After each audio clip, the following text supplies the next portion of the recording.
Number 5 इसमें कहा है बच्चों ए बी सी और डी बी सी समान आधार बी सी पर स्थित दो समद्विबाहु त्रिभुज है, दर्शाइए कि एंगल ए बी डी बराबर एंगल ए सी डी के। तो ये क्वेश्चन भी बोलूँगा कि मैं बहुत ज़्यादा इजी है, क्योंकि पूरी एक्सरसाइज इतनी मज़ेदार है कि आप सोच नहीं सकते। अब इसमें आपको बोला है ये जो आपका यहाँ एंगल बन रहा है और जो यहाँ आपका एंगल बन रहा है, दोनों आपस में हमको क्या दिखाने हैं, बराबर दिखाने, यानी एंगल ए बी डी बराबर दिखाना है एंगल ए सी डी के।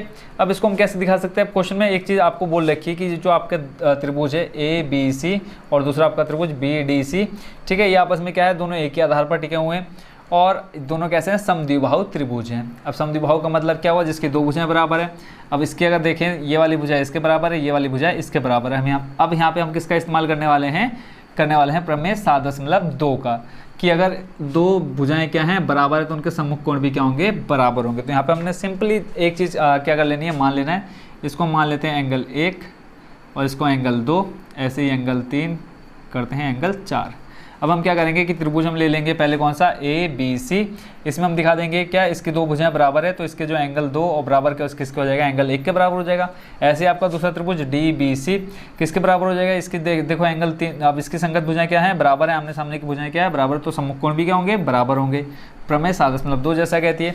तो सबसे पहले हम ले लेते हैं कौन सा, त्रिभुज ए बी सी। अब त्रिभुज ए बी सी में जैसा कि आपको दिख रहा होगा, कौन कौन सी भुजा बराबर है, ए बी बराबर ए सी। कौन से त्रिभुज में बताओ जल्दी से, त्रिभुज ए बी सी में।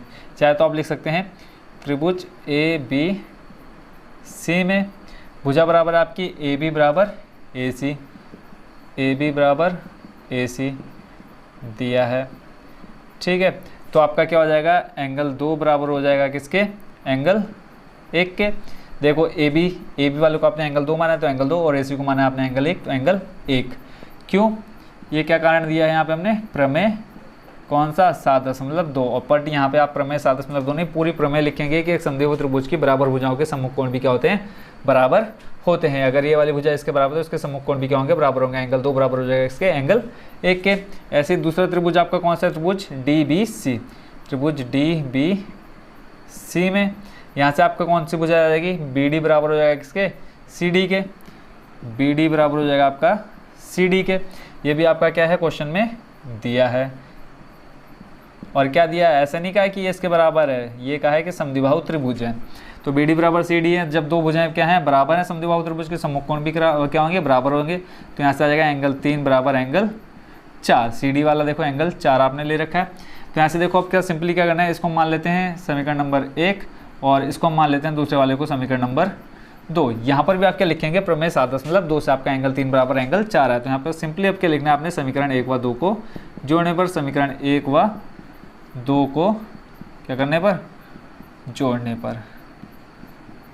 देखो जोड़ने पर क्या बन जाएगा, 2 और 3 को जोड़ेंगे तो एंगल बी बन जाएगा। ऐसे ही आपका 1 और 4 को जोड़ने पर सी बन जाएगा। तो यहाँ से आ जाएगा समीकरण 1 क्या है आपका, एंगल 2 बराबर एंगल 1, एंगल 2 बराबर एंगल 1, जोड़ना है दोनों को। तो यहाँ से आ जाएगा आपका एंगल 3 और यहाँ पे आ जाएगा प्लस एंगल आपका 4। तो एंगल 2 + 3, एंगल 2 + 3 को जोड़ेंगे आपका क्या बन जाएगा, एंगल बी, और एंगल 1 + 4 को जोड़ेंगे आपको बन जाएगा एंगल सी। और बट आपको क्या बताना था कि एंगल ए बी डी बराबर एंगल ए सी डी के है या नहीं। तो यहाँ से आप लिख देंगे कि एंगल ए बी डी बराबर एंगल आपका ए सी डी, ठीक है। यही आपको क्या करना था, सिद्ध करना था। यहाँ अगर आप यहाँ तक भी छोड़ते तो अभी आपका आंसर 100% क्या होगा, राइट होगा। यहाँ पे अभी कोई आपका सॉल्यूशन को काट नहीं सकता, ठीक है। बस मैंने एंगल बी और एंगल सी को पूरा डिटेल से दिखा दिया। तो इसी के साथ आपका क्वेश्चन नंबर 5 भी हो चुका है